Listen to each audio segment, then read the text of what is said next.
Hey students, welcome to the IT Passionates. As you all know, हम अपनी इन classes के अंदर सी शार्प को डिस्कस कर रहे हैं एंड सी शार्प में हमारा जो टॉपिक है आज वो डू वाइल लूप है। इससे पहले वाली क्लास में हमने while loop and for loop को डिस्कस किया एंड आज की क्लास में हमने डू वाइल लूप को डिस्कस करना है। अब एज यू ऑल नो ये लूप्स की ही टाइप्स के अंदर से एक टाइप है। सो पहले चलते हैं पीपीटी की तरफ जो हमने पहले डिस्कस की और थोड़ा सा देख लेते हैं इसका स्ट्रक्चर किस तरह काम करता है। नाउ सबसे पहले हमें क्या करनी होती है, सेम जैसे हमने वाइल लूप के अंदर डिस्कस किया, सबसे पहले हमने इनिशियलाइजेशन करनी है। ठीक है, देन आफ्टर दैट हमने डू का जो कीवर्ड है उसके साथ जो इस लूप की बॉडी है उसको बेसिकली स्टार्ट कर देना है, देन उसको एंड कर देना है। इसके अंदर हम क्या कर सकते हैं, जो हमें कोड आइटरेट करना है यानी जो मल्टीपल टाइम्स हमने कोड रिपीट करना है वो दे सकते हैं। एंड इसके बाद हम जो चेंज हमें प्रोवाइड करना है बेसिकली जो चेंज हमें लेकर आना चाहते हैं, अब वो इंक्रीमेंटल या डिक्रीमेंटल भी हो सकता है और आइदर वो कोई और टाइप का चेंज भी हो सकता है। अगेन हम फर्दर क्लास में उसे डिस्कस करते हैं। ठीक है, देन उसके बाद हमें बताना होता है कि जी आप किसी भी एक्शन को परफॉर्म करते रहो, यानी again do something while the condition is true. इसका मतलब यह है कि आप कोई भी काम करते रहो, हम कंडीशन को ये कह रहे हैं कि यार आप कोई काम करते रहो जो मैं आपको कह रहा हूँ जब तक ये कंडीशन ट्रू रहेगी। ठीक है, so let's go to Visual Studio. Now अब इस डू व्हाइल लूप को अगर देखें प्रोग्राम को जरा सेट कर लेते हैं अपने एंड या तो मेरे पास एक फॉर एग्जांपल पहले मैं बहुत सिंपल एक जो सिंटेक्स है उसे प्रिंट करने की कोशिश करता हूँ। इंटीजर आई हम इनिशियलाइजेशन करने जा रहे हैं। ठीक है, और डू अब जरा देखो, सॉरी डू मैंने क्या करना है, डू का जो मेरा ब्लॉक है उसे मैंने यहाँ पे सेट करना है। उसके बाद वाइल एंड ये मेरा डू वाइल का पूरा सिंटेक्स कंप्लीट हो गया। ठीक है, अब मुझे बताना है कि कंडीशन मेरी क्या होगी जब तक आई छोटा रहे या बराबर रहे।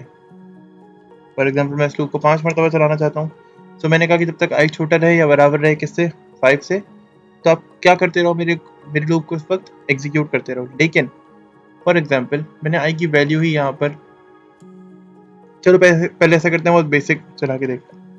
Console dot right line and मैंने कहा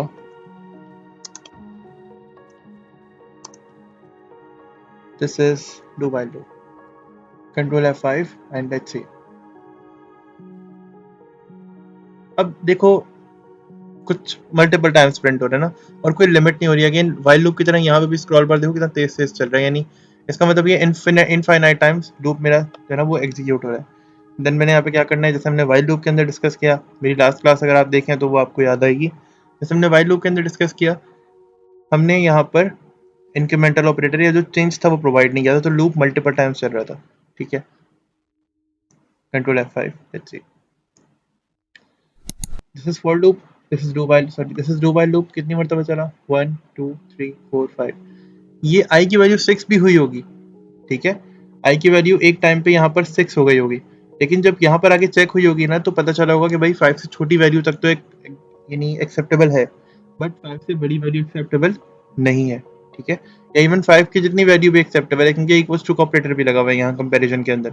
यहाँ पर equals to and less than से मिलकर एक कंपैरिजन ऑपरेटर बना है, बट यहाँ पर 5 से बड़े नंबर की जगह मौजूद नहीं है।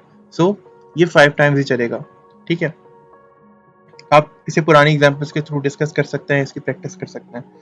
तो अब क्या करते हैं कि हमने जैसे ही इस कंडीशन को देखा, हम डू वाइल की मदद से ही एक और कंडीशन ड्रॉ करने की कोशिश करते हैं। एंड इन दैट कंडीशन हम क्या करते हैं कि हम इंटीजर को यूज़ नहीं करेंगे। हम अभी तक आइटरेटिव वेरिएबल की यूज़ कर रहे थे एज एन इंटीजर, बट मैं ये नहीं चाहता कि आपके जहन में जो पर्सपेक्टिव है वो यही क्रिएट हो, या आपका जो पर्सपेक्टिव वो यही है, या आपका जो बेसिकली माइंड है वो यही बने कि हमेशा आइटरेटिव वेरिएबल या जो भी आइटरेशन स्टेटमेंट्स के अंदर या आइटरेशन कंडीशंस या जो भी हम लूप्स के अंदर काम कर रहे होते हैं, तो डू वाइल लूप या फॉर एग्जांपल किसी भी टाइप का जो लूप है उसमें हमेशा ही आई जे या इस तरह के कोई इंटीजर टाइप के वेरिएबल्स यूज होते हैं। नहीं, इनके अंदर हम दूसरे टाइप्स के वेरिएबल भी यूज कर सकते हैं। फॉर एग्जांपल मैं यहाँ पर इंटीजर को यूज करने लगा हूँ। Now let's see, oh sorry, to and this, मैं यहाँ पे क्या कर रहा हूँ, मैंने यहाँ पे इंटीजर लिया and num1 equals to and dot parse. आपको याद है हमने ये मेथड्स डिस्कस किए हैं, console dot read line and it's done. ठीक है, मैं यहाँ पे 2 नंबर्स का इनपुट लेने लगा हूँ एंड ये 2 नंबर्स जो है वो मेरे पास मुझे कुछ यूजर इनपुट ला के देंगे। मैं इन 2 नंबर्स को बाद में ऐड भी कराऊंगा, नंबर 1 और नंबर 2 को। एंड यहाँ पे एक थर्ड वेरिएबल है हमारे पास, integer result equals to number 1 plus number 2 and it's done. Now हम इसको साथ साथ प्रिंट भी करा देते हैं।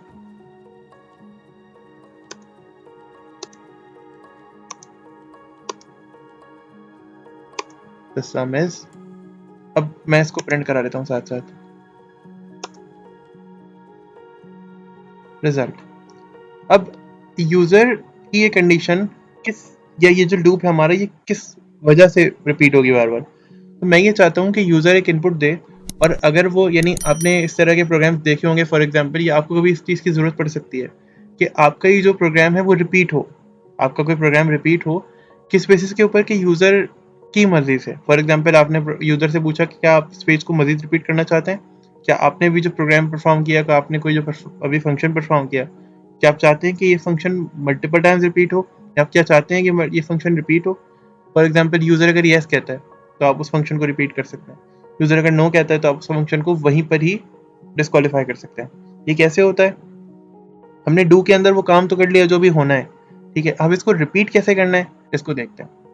ठीक है, सो लेट्स सी, हमने यहाँ पे क्या किया, हमने एक वेरिएबल लिया, हमने, अच्छा ज़रूरत नहीं है टीचर की, तो मैं यहाँ पे स्ट्रिंग, और मैंने कहा कि अब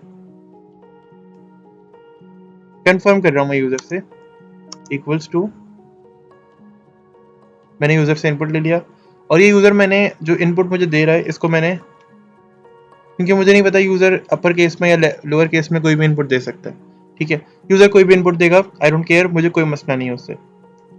मैं यहाँ पे जस्ट एक स्टेटमेंट प्रिंट कर देता हूँ कि टू यू वांट टू,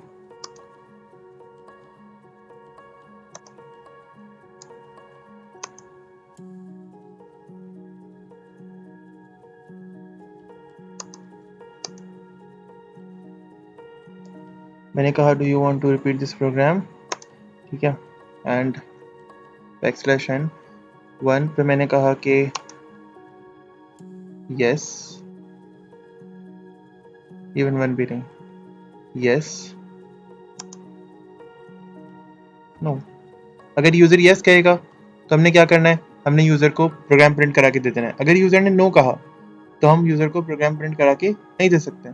ठीक है, सो मैंने सिर्फ क्या करना है, अब देखो मुझे सजेशन ये रिजल्ट के लिए दे रहा था, लेकिन मैंने यहाँ पे क्या कर देना है, मैंने यहाँ पर जो मेरा कंफर्म वाला वेरिएबल था वो कहाँ पे था, ऊपर। ठीक है,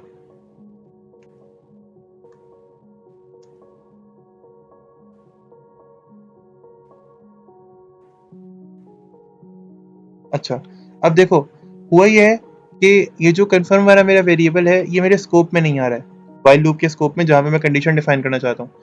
क्यों नहीं आ रहा, ये इसलिए नहीं आ रहा क्योंकि मैंने इस कंफर्म को इस स्कोप में, आपको पता है हमने स्टार्टिंग में स्कोप्स को डिस्कस किया था, मैंने इस स्कोप में इसको डिस्कस किया, यानी मैंने ना अपने पूरे इस जो वेरिएबल है मेरा कंफर्म का, उसको मैंने इन दो कर्ली ब्रैकेट्स के दरमियान मैंने इनिशियलाइज किया है। बिकॉज मैंने इनिशियलाइज यहाँ किया है तो मैं इसको इन ब्रैकेट्स के बाहर यूज नहीं कर सकता, लेकिन अगर मैं इसी वेरिएबल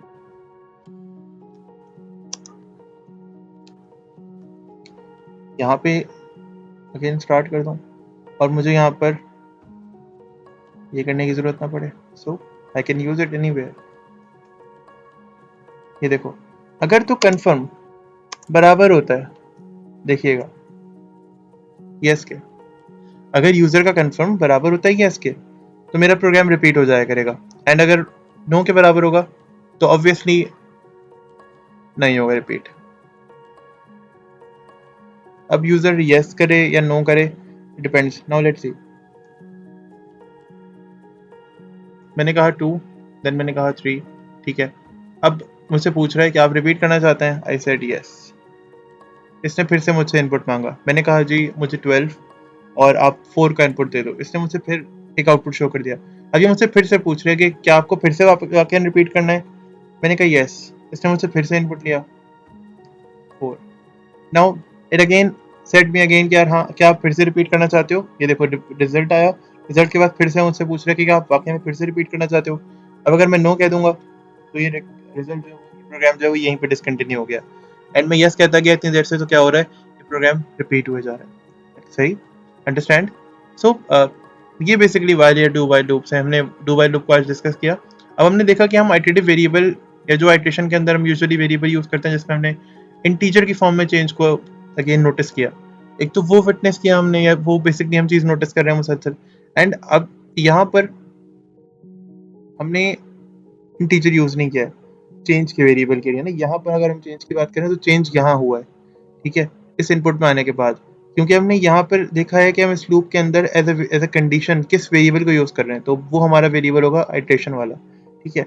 असल वेरिएबल हमारा कंडीशन वाला वेरिएबल होता है, सही, उसकी बेस पर लूप चलना होता है। तो यहाँ पर जो लूप चला है वो कन्फर्म की बेस पे चला है, सही। बस बेसिकली ये बात है। Again that is it for today's class. And कोई प्रॉब्लम हो सकती है, अगर आपको कोई प्रॉब्लम या कंफ्यूजन हो तो आप पूछ सकते हैं, कमेंट्स कर सकते हैं, लाइक या शेयर कर सकते हैं इस वीडियो को। अगर आप फेसबुक पर देख रहे हैं तो शेयर करें अपने दोस्तों के साथ। अगर आप यूट्यूब पर इस वीडियो को देख रहे हैं तो अपने दोस्तों के साथ शेयर करें, share with your friends and families, your colleague again, and your classmates. And don't forget to subscribe the IT passionates. And हमारा फेसबुक पेज भी लाइक कर सकते हैं, आप शेयर कर सकते हैं अपने दोस्तों के साथ पेज को भी। And again keep learning and keep exploring. Thank you.